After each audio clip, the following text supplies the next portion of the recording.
जीत है साहब। कविता की पंक्तियों में इतना शानदार जवाब देना मुझे लगता है सुनने वाले को एक मिर्ची की तरह लगा होगा। और चुनाव पे जिस तरह एक व्यंग्यपूर्वक उत्तर दिया गया वो भी एक बेहद ही शानदार है। समाज में एक दलित का जीवन जीने वाले व्यक्ति के लिए चुनाव में हिंदू का दर्जा देना, इस समझ से कि हिंदू होकर भी दलित का जीवन जीता है और जब चुनाव आता है तो हिंदू हो जाता है, हिंदू के नाम पे वोट बटोरा जाता है, बाकी समय समाज में वही दलित का जीवन।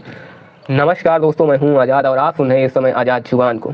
आज़ाद जुबान की इस एपिसोड में इस कविता के माध्यम से जानेंगे कि दलितों को समाज में, दलितों के साथ समाज में कैसा व्यवहार किया जाता है। तो आइए इस कविता का पाठ करते हैं और जानेंगे कवि का नाम भी। कौन जात हो भाई? दलित है साहब। नहीं मतलब किस में आते हो?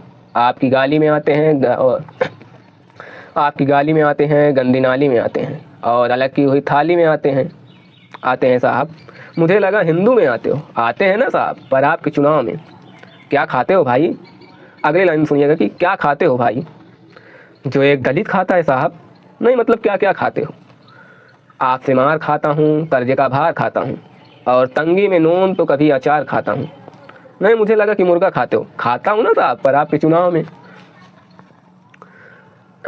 अगली लाइन कुछ यूँ है कि क्या पीते हो भाई जो एक दलित पीता है साहब। नहीं मतलब क्या क्या पीते हो? छुआछूत का गम, टूटे अरमानों का दम और नंगी आंखों से देखा गया सारा भरम साहब। मुझे लगा शराब पीते हो। पीता हूँ ना साहब, पर आपके चुनाव में क्या मिला है भाई जो एक दलित को मिलता है साहब। नहीं मतलब क्या क्या मिला है? जिल्लत भरी जिंदगी और तिस पर भी आप जैसे परजीवियों की बंदगी साहब। मुझे लगा वादे मिलते हैं ना साहब, पर आपके चुनाव में। अगले लाइन कुछ यूँ है कि क्या किया है भाई जो एक दलित करता है साहब। नहीं मतलब क्या क्या किया है? 100 दिन तालाब में काम किया, पसीने से तर सुबह को शाम किया और आते जाते ठाकुरों को सलाम किया। मुझे लगा कोई बड़ा काम किया है ना साहब आपके चुनाव का प्रचार।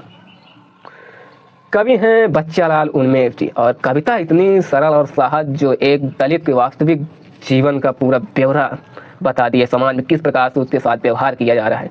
तो कविता कैसे लगी कमेंट में ज़रूर बताइएगा और हम